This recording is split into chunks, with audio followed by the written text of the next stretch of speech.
We knew we needed some sort of a stunt, some sort of a spectacle. It's become a rite of passage for a Mission Impossible film. We had a big legacy to live up to. Jim Bissell, the production designer, came to me with this model of this plane, said, "What would you do with this?" And I turned to Tom and I said, half joking, "What if you were on the outside of that thing when it took off?" You know, you think about stuff like that as a kid. What would it be like out on that wing? When McHugh said, "Look, what about hanging off the side of an A400?" I said, "All right, yeah, let's do it. Let's do this."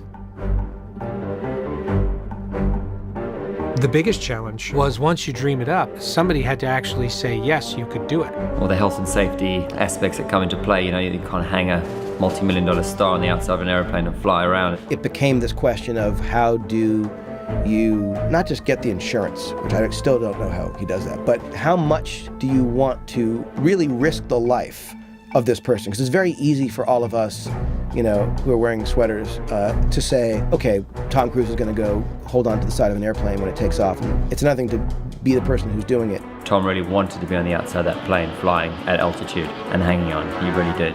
Airbus did not know for certain that the plane could structurally deal with what we were considering. We basically looked at you like you were crazy, to be honest. So we had to convince them. So from my side, it was a lot of drawings and engineering and a lot of talks and letting them trust me. 15 seconds to be in our key spot. You know, once we had their trust, they were so helpful. It was brilliant. I remember I couldn't sleep the night before. And I was thinking, okay, kind of just going through my mind, did we check everything out? We wanted that shot where, as it's on its climb, you see the Earth move away from you at a very high speed. So his angle of attack had to be very steep.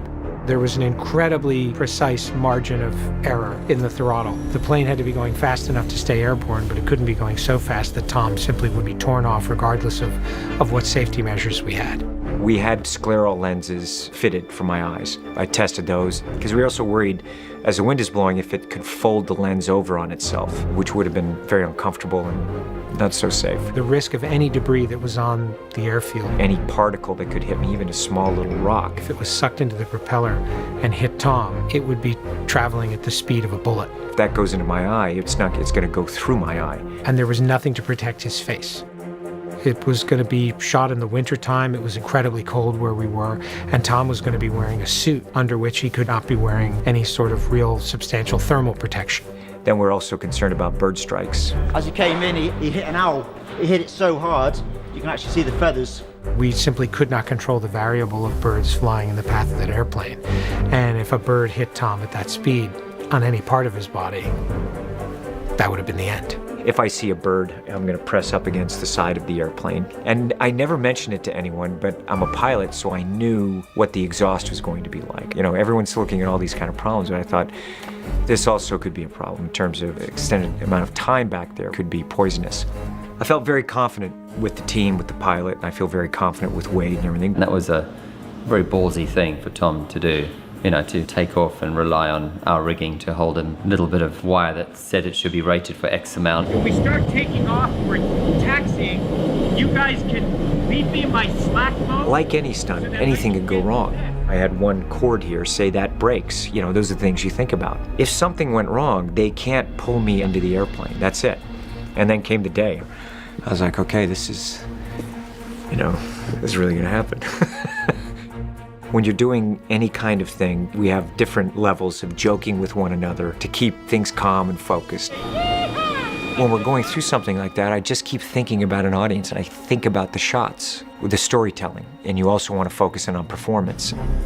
The engine started. The plane was on the runway, and I was looking at Tom through the camera, and I realized there was something I wanted him to do. I had to get out of the plane to go direct Tom. In order to do that, I had to walk behind the engines. It was very cold, and suddenly it became intensely hot. It's just the fuel was just this absolutely stifling wave of exhaust. You couldn't inhale. It was so foul. And then you walk between the engines and it was freezing cold again. And then walk behind the next engine and it was hot again.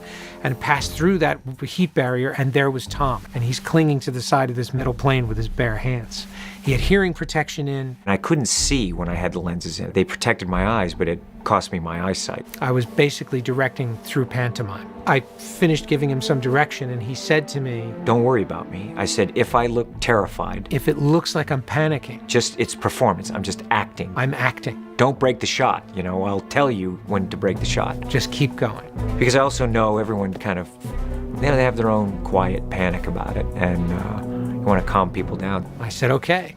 And I walked back behind the engines and back in front of the engines and got on the plane and sat down and realized we have no idea what's really going to happen. I don't know what's going to happen next. And with that, the plane took off. I give it the thumbs up to camera. They're inside the airplane, and I'm telling him, let's go, let's go, let's go. He's pushing that throttle forward, and we are hammering down that runway, and I'm like, holy shit. The force of it. I was just trying to keep my feet on the ground, because I always had in my mind the image of when the airplane took off, my feet are going to come off. I'm hanging on the side of this, and the force of that wind, you see, I'm trying desperately to keep my feet on the flooring there. And that feeling, man, the airplane left the ground, and I couldn't hold my feet on the side on that airplane anymore. And suddenly I do feel that force of my body's going up against the side of that fuselage.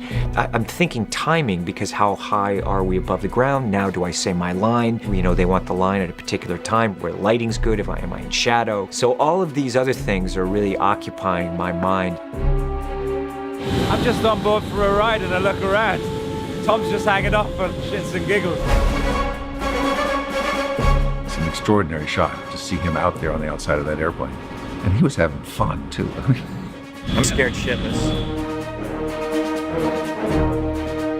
We landed. It was like, good, I got that out of my system. It's always the first one. It's like, all right, everyone feels a little calmer. Everything's fine. It was kind of, is he still alive?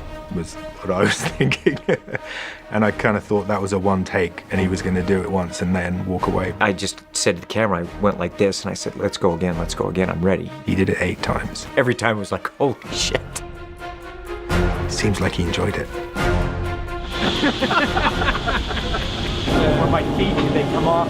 Every time they were like, let's stop it, but I wanted to make sure that we had that shot.